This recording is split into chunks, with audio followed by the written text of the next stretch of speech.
हरे वासुदेवाय हरिये परमात्मने प्रेम क्लेश नाशाय गोविंदाय नमो नमः। गोविंदाय नमो नमः। वसुदेव सुतम देवम कैसानूरमर्दनम देवकी परमानंदम कृष्ण वंदे जगत गुरुम कृष्ण वंदे जगत गुरु श्री कृष्णा शरणौ मम श्री कृष्णा शरणौ मम श्री कृष्णा शरणौ मम। अहोभाग्यशाली कल्याण कामनी देवियों, बड़भागी गीता के पैरोकार मेरे सज्जनों, भगवान जी की विशेष कृपा का विशेष लाभ यथामति यथाशक्ति उठाते हुए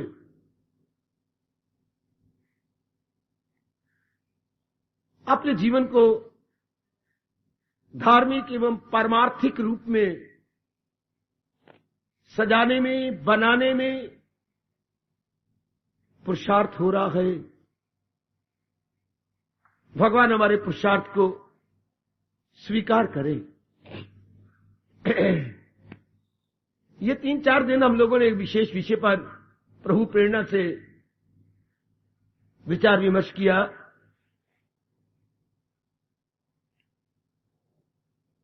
परमात्मा करे आप इसे क्रियात्मक रूप दे सके। गीता का हर उपदेश न केवल सुनने योग्य है, बल्कि समय निकालकर मेरी देवियों, मेरे सज्जनों, एकांत में बारंबार मनन किए जाने योग्य है। जिस सुनी हुई बात पर हम मनन करेंगे वो हमारे अंतःकरण में गहरी उतर जाती है। ये भगवान जी ने नियम बना रखा है। ज्ञान को प्राप्त करने के 3 ही साधन बताए गए, श्रवण, उसके बाद मनन, सुनो बड़ी एकाग्रता पूर्वक, फिर मनन कीजिए, सोचे, reflect over, contemplate, think over, उसके बाद फिर कहा है निध्यासन, प्रैक्टिकल लाइफ, उसे अपने जीवन में उतार लो। श्रवण, मनन, निध्यासन, उसे ले लो, फिर ग्रहण कर लो। शाबाश। तो कितना अच्छा विषय प्रभु ने हमें दिया। भगवान की वाणी का पूरा पूरा लाभ कौन उठा सकता है? हमें सबके मन में उमंग है कि महाराज जी की वाणी को हम पढ़ते हैं, सुनते हैं, हम अधिकतम लाभ उठा सकें, मैक्सिमम बेनिफिट हमें हो, साधना हमारी मैक्सिमम एडवांस हो जाए। यही मन में एक लगन है, जिस लगन को लेकर आप तशरीफ लाते हैं। अब चले हम अगले विषय पर चले, और ले विषय। आप तो गीता के पाठी हैं। 18वें अध्याय के 50वें श्लोक, ये प्रसंग प्रभु प्रेरणा से जारी कर रहा हूं। खुद मालिक प्रसंग चलाते चलाते इस जगह आके हमारे कल्याण के लिए खुद ही अपने प्रसंग का विस्तार करने लगे और हमारा कल्याण करने लगे। जैसे कल मुबारक दिवस है, हम हिंदुओं में दीपावली। दीपावली मुबारक, मां बाप भी अपने बच्चों को बहुत सी चीजें ले देती हैं दिवाली मुबारक कहते हुए। मित्र मित्र भी आपस में कुछ प्रेजेंट एक्सचेंज करते हैं। रिश्ते नातों में भी, और कुछ ना हो तो कम से कम दिवाली के छपे कार्ड तो दिए जाते हैं, एक्सचेंज होते हैं। भगवान जी भी ये प्रसंग जो 18वें अध्याय में चला रहे थे मुक्ति का, उसमें ये एक बात चला दी, जीव उच्च कोटि की अवस्था पे कब पहुंचता है, चरम सीमा पर। हर एक बात की चरम सीमा होती है, हर आर्ट की चरम सीमा होती है, हर श्रेणी की चरम सीमा होती है, हर अवस्था की चरम सीमा वाला इवेंट से क्लाइमेक्स होती है। कुछ भी आप शुरू कीजिए, कहीं तो उसका अंत होगा, जिसका हम कहेंगे फाइनल, सुप्रीम एंड लॉस्ट। कहीं तो हम उसे लॉस्ट कहेंगे, फाइनल कहेंगे, सुप्रीम कहेंगे। अवश्य में एक जगह तो आपको सुप्रीम कहना पड़ेगा, जहां पर स्टॉप, फाइनल कहना पड़ेगा, जिसके बाद no more step, no further step, उसको आप फाइनल कहेंगे, अंतिम अवस्था। अपने राष्ट्रभाषा में उसे चरम सीमा कहते हैं, पराकाष्ठा कह लेंगे, जीनत कह लेंगे अंग्रेजी में। तो अब भगवान कहते हैं वो चरम सीमा क्या है? इतना कह देती तो बात तो 2 शब्दों में समाप्त हो जाती, 50वें श्लोक में ही समाप्त हो जाती, लेकिन नहीं, तो बात अधूरी हो गई। वो चरम सीमा क्या है वो तो 50वें श्लोक में कह दी। इस चरम सीमा को प्राप्त कैसे किया जाए, बात तो ये है, हाउ टू अटेन। यह बात आकर के मुस्कुरा देती है। इसी प्रसंग को हम लेते हैं, भगवान 51, 52, 53 इन तीनों श्लोकों में बताती हैं वो चरम सीमा जो जहां धर्म की आखिरी सीमा हो जाती है, जहां धर्म की क्लाइमेक्स हो जाती है, जहां धर्म धर्मी में तलीन हो जाता है। अच्छा, वो क्या अवस्था? ये बड़ा इंटरेस्टिंग प्रसंग है और हमें ऐसा ही चाहिए, हम यही चाहते हैं। धर्म की चरम सीमा, परमार्थ की चरम सीमा, भक्ति की चरम सीमा, कर्म योग की चरम सीमा, ज्ञान की चरम सीमा क्या है और क्या है, तो ये प्रभु बताएंगे। उसे कैसे प्राप्त किया जाए? आओ अपने मन को एकाग्र कीजिए। ये 3-4 श्लोकों पर हम विचार करेंगे। यह हमारे मनो अनुकूल है, हम यही चाहते हैं कि चलते चलते हम वहां चले, जिसके बाद चलना नामुमकिन हो जाए। सुनते सुनते हम वहां सुने, जाके बाद सुनना खत्म हो जाए। करते करते हम वहां करें, जा कुछ करने की फिर जरूरत न रहे। ऐसी बात, जी हां, ये बड़ा निराला प्रसंग प्रभु ने चलाया हुआ है, जहां आखिर में जा कहते हैं वही ब्रह्म का वसल पाए न क्यों। इस अवस्था में वो क्यों ना मुझे अनुभव कर ले। ये क्या करना पड़ता है? मानसिक अवस्था ऐसी बनानी पड़ती है। जैसे कोई बहुत अच्छी गवर्नमेंट की पोस्ट को या वैकेंसी को फिलअप करना चाहता है, तो क्वालिफिकेशन भी तो बहुत अच्छी लगाई जाती है। जितनी अच्छी पोस्ट होगी उतनी क्वालिफिकेशन भी बड़ी हाई क्वालिफिकेशन होती है। अप्लाई करने से पहले वो देख लेता है कि मेरे पास एप्लीकेबल है या नहीं, मैं एलिजिबल हूं या नहीं, इसके लिए कैपेबल हूं या नहीं। ये समाज में हम देखते ही रहते हैं। आप इतना पढ़ती हो, इतना कमाती हो, क्यों? सिर्फ एक ही मांग है, अच्छा घर-वर पाने के लिए। अच्छा घर-वर पाने के लिए। मुझे वो लाइन तो भूल गई, मैं बचपन में सुना करता था, अर्थ मुझे पता है, मेरी बच्ची पर वो मुझे भूल गई। अब मां बाप के घर में गुर्बत तो मैं काट लिया, पर हे मेरे मालिका, मुझे पति के घर में गुर्बत न देना, वहां मेरा काटना नामुमकिन हो जाएगा। जहां तो मैंने जैसे भी सलवारे पर लीले लगा ली, 8 पैरी रोटी खा ली, या पानी में नमक डाल के सब्जी की जगह मैंने खा लिया, पर देवी में मेरे रब्बा मुझे ऐसा घर आना जहां ये ना हो, जहां फिर बार बार चोट मारते थे, लोड़ दी थोड़ न पवे वे मेरे मालिका, लोड़ दी थोड़ न पवे वे मेरे मालिका। या तो कट लिया कट लिया।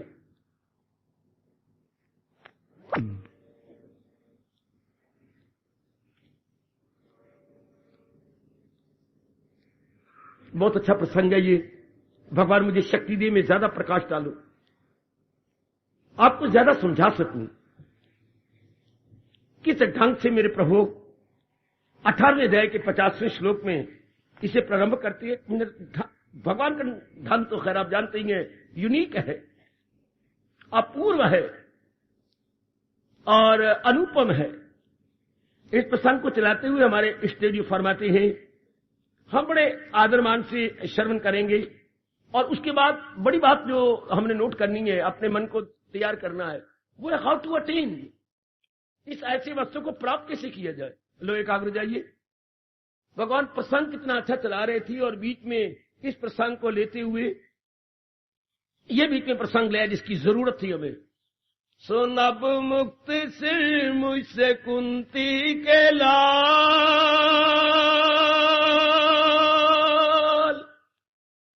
संक्षेप रूप में प्रभु कहते हैं आप मुझसे सुन ले के हासिल जो करता गयो जे कमाल।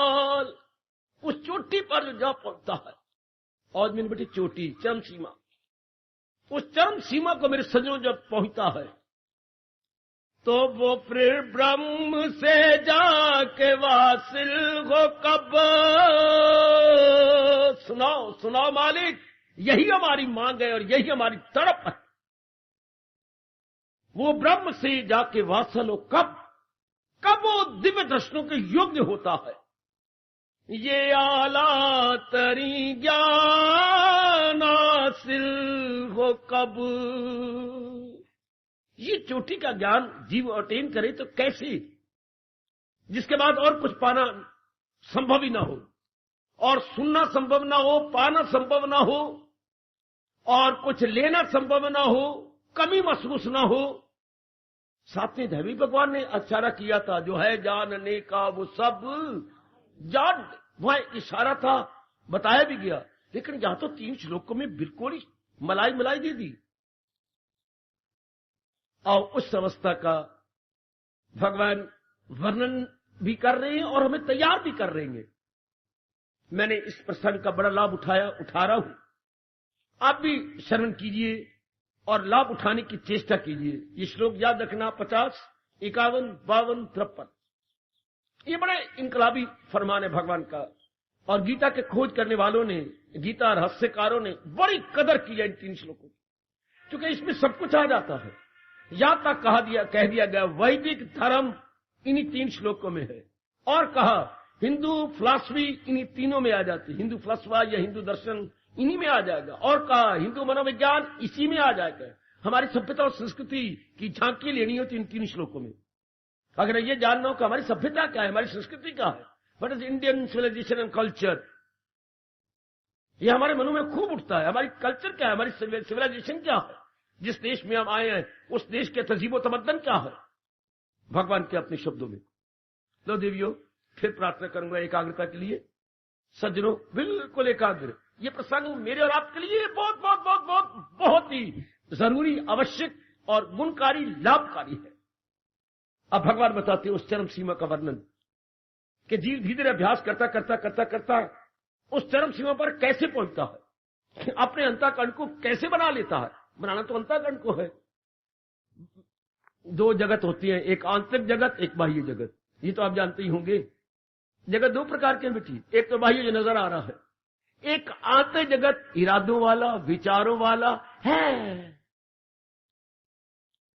इरादों वाला जगत, विचारों वाला जगत, उद्वेग वाला जगत, विकारों वाला जगत, उतराव चढ़ाव का जगत, यानी मन बुद्धि का जगत। अब ये जो जब हमने धार्मिक बात करनी हो तो अंतर जगत से करेंगे।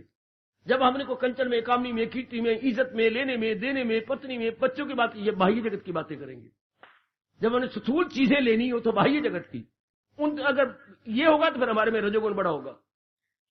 वो फिर इन चीजों की बातें करेंगे। मुझे ये मिले, मुझे वो मिले। उनको ये पता नहीं है कि इनमें पूरी तृप्ति नहीं होने वाली। समझा कभी मर जाओ तो भी उनको समझ नहीं आएगी। वो यही कहते हैं, बहुत पढ़ूंगा, मैं बहुत कमाऊंगा, मेरी अच्छी घर में शादी जाएगी, मैं एक अच्छा मकान बना लूंगा, मेरे बच्चे अच्छे होंगे, मेरे बच्चों को बहुत पढ़ाऊंगा, मैं उनके नाम बैंक बैलेंस बहुत छोड़ूंगा, मेरी बहुत अच्छी कार हो जाएगी, बच्चों को भी। इन्हीं बातों तक बस ये बाह्य जगत है। मैं एक बड़ा अच्छा मिनिस्टर बन जाऊंगा, मेरी शहर में तूती बोलेंगी, बिगल बोलेंगे, एटसेट्रा। वो इन्हीं तीनों में रहते हैं, जर जन जामीन, इसी में ही खत्म हो जाएंगे। लेकिन आप जैसे नेक जीवी तो संसार में रहेंगे जो अंतर जगत में प्रवेश करते हैं। अंतर जगत, दोज हु लिव इंटरनली, बाहरी रूप में आपका रहना कम हो जाता है, अंतर रूप में आपका रहना ज्यादा हो जाता है। अब इंटरनली रहने में क्या करना पड़ता है? धर्म और परमार्थ की जब बात होती है तो इंसान मन बुद्धि को तैयार करता है। जैसे मैंने अभी भी कहा था, बहुत एक अच्छी गवर्नमेंट की पोस्ट फिलअप करनी हो तो बड़ी क्वालिफिकेशन चाहिए। और अगर आंतरिक रूप में किसी जन्म में जैसे आप प्रसाद कर रही हैं, तलीन होना हो, कल्याण करना हो, तो फिर ये अवस्था जो केवल 3 श्लोकों में भगवान जी ने वर्णन की है। कितना अच्छा फरमान। सोना मुक्त सिर मुझ से कुंती के लाल, बड़ी कृपा प्राणनाथ, आपकी बड़ी दया, बहुत बड़ा उपकार भगवान का हम कल्याणकामी जीवों पर। के हासिल जो करता गयो जे कमाल, वो फिर ब्रह्म से जाके वासिल होगा, ये आला तरी ज्ञान हासिल होगा। बहुत प्यारा प्रश्न। श्री भगवान उवाच, उस शानदार अवस्था को कैसे प्राप्त किया जाए? देवी, मैंने अभी अभी कहा, जिस प्राप्ति के बाद फिर कुछ प्राप्त करने का जी नहीं चाहता, जिसको देखने के बाद कुछ और देखने का जी नहीं चाहता, जिसे लेने के बाद फिर कुछ और लेने का जी नहीं चाहता है, मतलब फुल सेटिस्फैक्शन नहीं, एंटायर सेटिस्फैक्शन, पूर्ण तृप्ति हो जाती है। और पूर्ण तृप्ति हर एक चाहता है, पर यह नहीं उनकी बुद्धि काम करती कि पूर्ण तृप्ति उससे मिलेगी जो खुद भी तो पूर्ण हो। पूर्ण तृप्ति की मांग है, लेकिन अपूर्ण प्राणी पदार्थों से। आय हाय हाय, कहां गई आज के पढ़े लिखे की अकल? या मैं बड़ा हैरान होता हूं मेरी देवी, इतने पढ़े लिखे हैं, डबल एमए, ट्रिपल एमए, हर बार कितनी डिग्रियां ले रखी हैं और कितना हम लोग रिसर्च कर रही हैं। ये नहीं पता कि पूर्ण शांति हमेशा पूर्ण वस्तु से मिलेगी। हम अपूर्ण चीजों से पूर्ण शांति लेते हैं। कितनी रॉन्ग बात है, लॉजिकली रॉन्ग, फिलोसफिकली और psychologically blunder. We want complete happiness, yes, और किनसे ले रही है? इनकम्प्लीट प्राणी पदार्थों से, जो इनकम्प्लीट है मेरी देवियों। लो, भगवान के शब्दों में लेके गदगद हो जाओ। भगवान कहते हैं ये तो जो खुद पूर्ण होगा वही आपको पूर्ण शांति देगा। जो खुद ऑफिसर परमानेंट पोस्ट पर है, परमानेंट पोस्ट पर, हाँ, और गस्टेड ऑफिसर है, वही आपको परमानेंट नौकरी दे देगा। दूसरे जो आया हुआ एडहॉक पैसे पर 6 महीने के लिए, 3 महीने के लिए, वो आपको जब तक उस ऑफिस में है तब तक वो आपको दे देगा। अच्छा भाई, जब तक मैं अप्रिशिएट कर रहा हूं, ले मैं लगाए रखूंगा, पर मेरी बात मुझे रखेगा कोई नहीं। प्राणी पदार्थ करें जब तक तो हम हैं, हाँ, तब तक हमारे से कुछ शांति लेते, पर हम रहेंगे नहीं। संसार के सारे प्राणी पदार्थ में सज्जनों, आप देख चुके हैं देवियों, एडहॉक बेस पे आए हुए हैं। किसी विशेष काम को, एडहॉक अंग्रेजी शब्द चलता है, किसी विशेष काम के लिए, विशेष दिनों के लिए आए हुए चीजें। एक स्टाफ आता है, कहीं हेड ऑफिस में गया, 2-2.5 महीने के लिए कोई नकलें चाहिए उनको फाइलों की, तो बार बार कॉरेस्पॉन्डेंस नहीं की जाती, गए और उसकी नकल लेके आएंगे। 2 महीने लग जाए, 3 महीने लग जाए, इसे बोलते हैं टेम्परेरीली, जो उनकी मीटिंग होती है, टेम्परेरीली स्टे फॉर खास purpose, for that special purpose. अब देखिए पूर्णता कब प्राप्त होती है देवी? पूर्णता यानी परमात्मा, पूर्ण वस्तु से परमात्मा है। इस सृष्टि को बनाने और चलाने वाले भगवान की यही परिभाषा करना, इस सृष्टि को बनाने और चलाने वाले, उनका रियलाइज कैसे हो, उनको अनुभव कैसे करें? अंतःकरण को ऐसे बनाए, कैसे? लो, आपके इसका पूर्ण उत्तर, अंतःकरण को ऐसे बनाए, कैसे? शुरू करता हूं। भगवान हम दोनों पर कृपा करेंगे, मैं पूरा समझा पाऊं, आप पूरा समझ पाए, फिर हम दोनों एड़ी चोटी का जोर मार रहे हैं और मारेंगे अपना लेने के लिए, इसे अपना बना लेने के लिए। मुबारक, ये बहुत ही लाभकारी प्रसंग। क्या कहा मेरे प्रभु ने? लो, पहली अवस्था बनाई, बुद्ध्या विशुद्ध्या। वाह, क्या संस्कृत कमाल करती है, अपने में पूर्ण भाषा है। बुद्ध्या विशुद्ध्या, उस अवस्था को बनाने के लिए क्या चाहिए? शुद्ध बुद्धि चाहिए। बुद्धिया, ये शब्द ना भूलना, भूल नहीं सकते। बुद्धिया विशुद्धिया, बुद्धिया विशुद्धिया। अगर बुद्धि विशुद्ध नहीं होगी, काम नहीं बन सकता। तो शुरू भी कहां से किया गया? ऊपर से। बुद्धि विशुद्ध हो, ये हमारे भगवान, ये हमारे best guide, friend and philosopher अपने श्रीमुख से विस्तार करने चले। उसके लिए क्या अवस्था बनानी पड़ेगी? बुद्धिया विशुद्धिया, बुद्धि को विशुद्ध करना पड़ेगा। अच्छा, जरा शुद्ध और शुद्धि और विशुद्धि में जरा डिस्टिंग्विश करें। शुद्धि क्या होती है, विशुद्धि क्या होती है? ध्यान देना, फिर एक मैं चौथी बार कह रहा हूं, एकाग्र रहना। मालिक ने जिस प्राणी को, जिस पदार्थ को जैसा बनाया है, वो उसी तरह रहे तो उसे शुद्ध कहते हैं। कोई भी प्राणी पदार्थ आप देखिए, जैसे उसने बनाया है वैसे रहे। कोई पदार्थ जैसे रब ने बनाया वैसे, अगर उसमें उसी संसार का दूसरा पदार्थ आप मिला देते हैं, उसे विशुद्धि कहते हैं। वो चीज विशुद्ध हो जाती है, खराब हो जाती है, उसके लिए भी बड़ी हानिकारक होती है। पर भगवान जानते हैं आजकल तो विशुद्धि का बोलबाला हो रहा है। बेटी विशुद्धि का, जिधर भी आप जाओ खाने पीने वाली चीजें विशुद्ध, मालिक की नजरों में है। आप जिधर नजर मारो रिश्ते नातों में विशुद्धि, नई नई कोई मंगनी शादी करनी है, बिल्कुल विशुद्धि इतना है नहीं जितना शो करती हैं। इतना देंगे नहीं जितना कि आपको उन्होंने कहा हम ये भी देंगे, हम ये भी देंगे, नहीं देंगे इतना।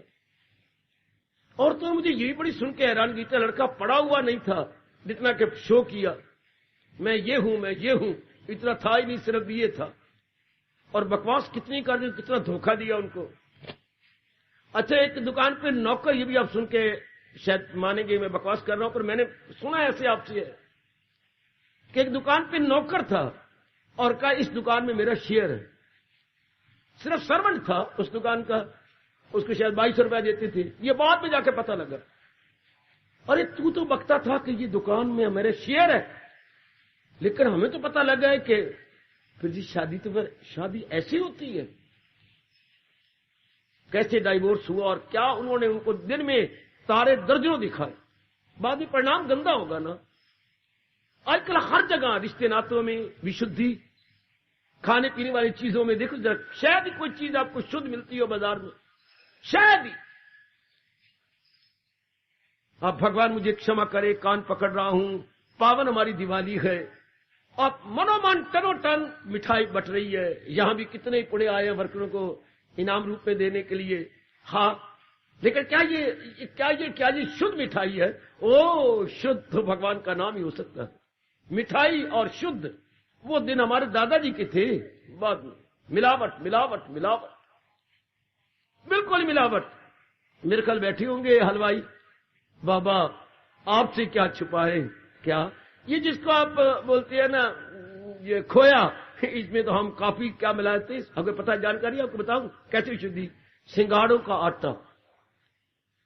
श्री हलवाई उवाच, अर्जुन उवाच नहीं, हलवाई उवाच। हलवाई उवाच क्या हो रहा है, हम तो काफी सिंगाड़ों का आटा पीस करके इसमें मिला देते। ऐसा बात। और भी बताऊं बाबा, क्या जो दिनों दिनों की मिठाई पड़ी होती है वो रगड़ के पीस के उसी के अंदर मिलाई जाती है। जिस खांड को कोई बेवकूफ भी नहीं लेगा, उसी खांड की मिठाई बनती है। एक खांड की बिल्कुल ही गई बीती, बस ऐसे। मतलब क्या है कि कम से कम लगाएं, अधिक से अधिक हमारी जेबें खाली करें।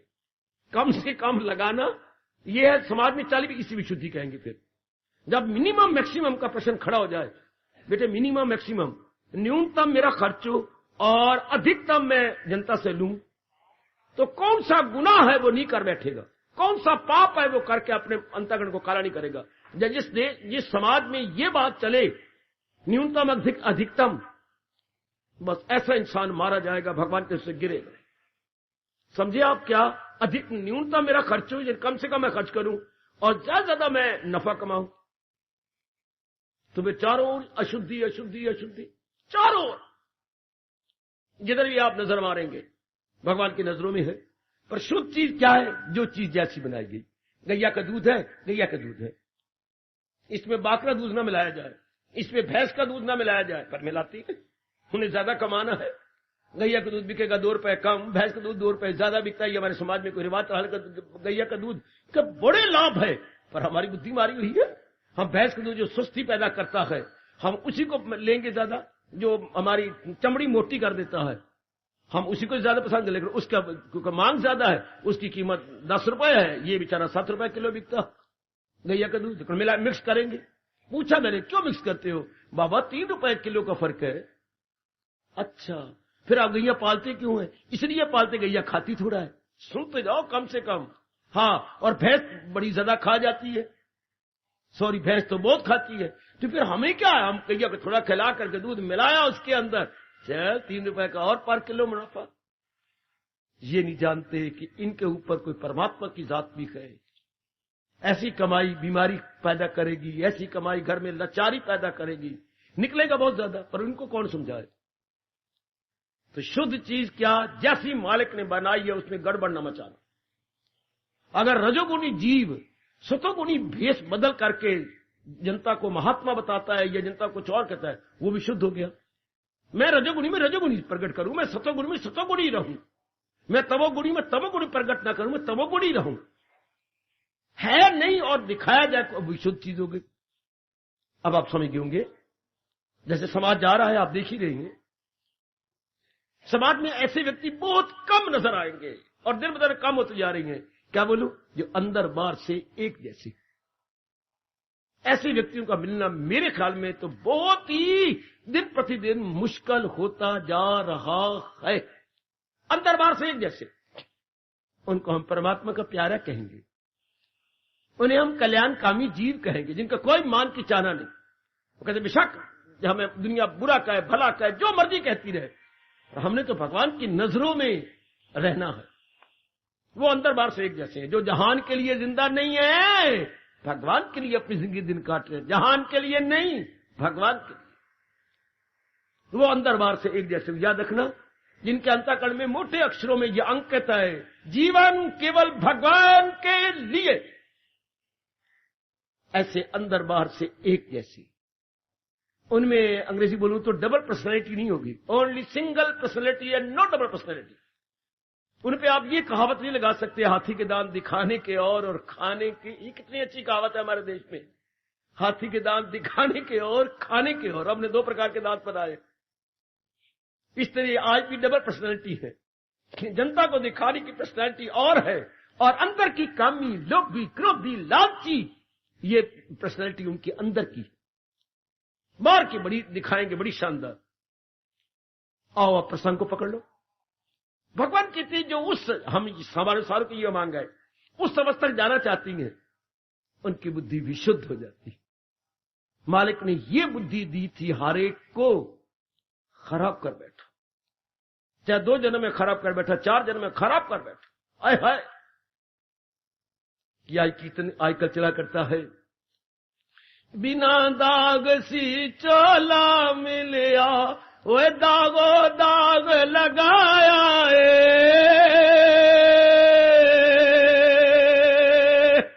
वाह वाह मेरे हिंदुस्तान, बिना दाग सी चोला मिलिया, वो दागो दाग लगाया है। कभी लगा कर ज्ञान का साबन, एक भी दाग मिटाया ना। हाय कभी लगा कर ज्ञान का साबन, एक भी दाग मिटाया ना। वो क्यों आज जन्म लिया, कितना जोरदार ताना है।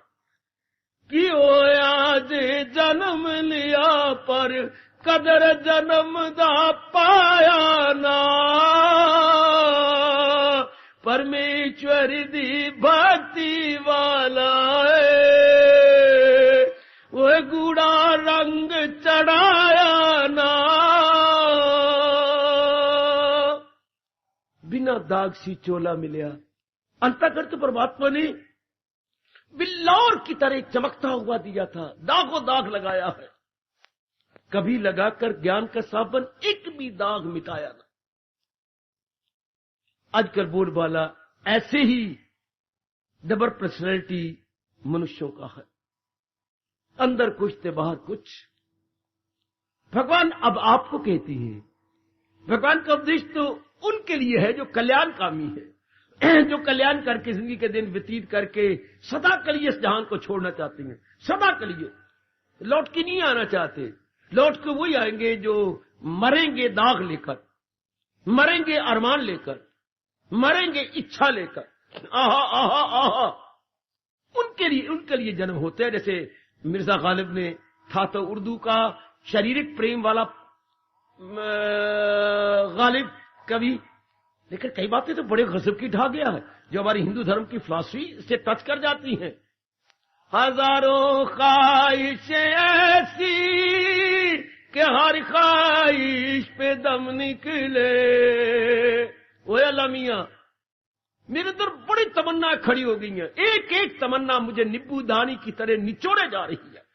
मेरी ये भी पूरी हो, मेरी ये भी पूरी हो, मेरी ये भी पूरी हो। ये इस तरह जो नहीं पूरी हो रही मुझे, मैं निचुड़ता जा रहा हूं। मुझे भूख मेरी चली गई, मेरी नींद भी चली गई, इतनी मेरी तमन्ना है।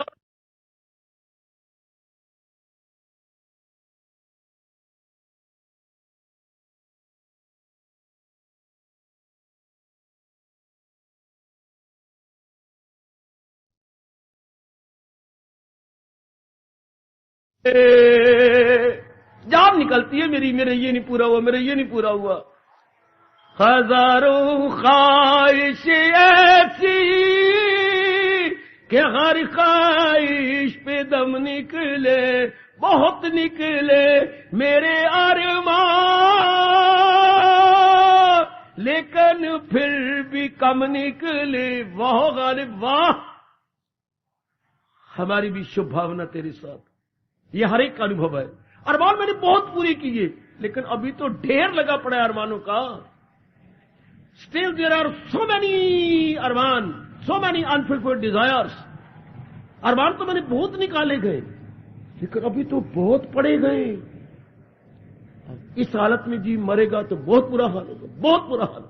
हजारों ख्वाहिशें ऐसी कि हर ख्वाहिश पे दम निकले, बहुत निकले मेरे अरमान, लेकिन फिर भी कम निकले।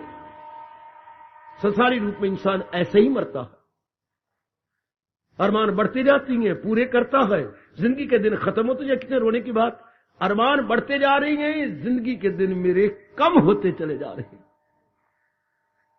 इस ऐसे जीव बड़ी बुरी तरह मरता है और फिर गंदे घराने में जन्म लेता है। जन्म अहले किरदार में आके ले, भगवान ने इसकी दुर्गति बतलाई है।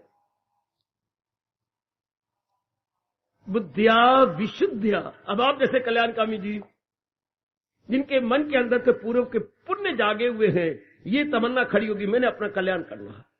सिर्फ खाने पीने बच्चे बनाने में नहीं रह जाना, जो दिन गुजर गया, लौट के नहीं आ सकते। बाकी जो मेरा जीवन रह गया मैंने ऐसे बिताना है। आहा, जो मेरी जिंदगी के दिन बकाया रह गए हैं, ये जिनके अंदर से ये मीठी ध्वनि निकलती है या मीठा रोना निकलता है, उनके लिए तो ये उपदेश है गीता जी का। जो बीती सो बीत गई, अब बाकी उम्र संभालू मैं। मालिक जो मेरी बीत गई वो तो बीत गई, अब बाकी उम्र संभालू मैं। श्री चरणों में बैठ आपके गीत गीता के गालू मैं। प्रभु आपके चरणों में बैठकर आपके ज्ञान को ले लूं। जो बीती सो बीत गई, अब बाकी उम्र संभालू मैं। श्री चरणों में बैठ आपके गीत गीता के गालू मैं।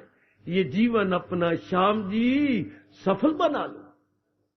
ये आपके आंतरिक आवाज आती है, ये नहीं कि मैं आपको सुना रहा हूं, आपके अंदर की आवाज है। अब जो बीत रह गई है उसको तो बना लूं, उसको सुंदर बना लूं। जो बीती सो बीत गई, अब बाकी उम्र संभालू मैं, बाकी को तो शुद्ध कर लूं। परमात्मा ने पहली शर्त क्या लगाई मेरी कल्याणकामी बुजुर्गों, ओ मेरी कल्याणकामी माताओं, मेरी नेक बेटियों, बुद्धिया विशुद्धिया, जिनकी बुद्धि विशुद्ध हो गई है। क्या विशुद्ध, मैंने अभी अभी कहा था शुद्ध क्या होता है, जो मालिक ने जैसी चीज बनाई है उसको वैसी रहे। मालिक ने बुद्धि को विशुद्ध बनाया था। विशुद्ध का मतलब होता है अक्ले सलीम, विवेकिनी बुद्धि है। हमारा वैदिक धर्म पुकार पुकार के आपको कह रहा है विवेकिनी बुद्धि। हमारे हिंदुस्तान के इस कोने से उस कोने तक एक ही मंत्र का बोलबाला है, गायत्री मंत्र का। उसका अर्थ भी यही है, धियो योना प्रचोदयात, ओ मेरे परम परमात्मा, हाँ हमारी बुद्धि को विवेकिनी बना दो, हमारी बुद्धि को पता लग जाए। विवेकिनी बुद्धि क्या होती है बेटे, अकले सलीम उर्दू में बोलती है, या प्योरिफाइड इंटेलेक्ट क्या होती है, या डिस्क्रिमिनेटिव इंटेलेक्ट क्या होती है, जिसको ये पता लग जाए बुद्धि को करना है क्या और न, इसी को बोलते सब। ये मिलकर सब कुछ मिल गया।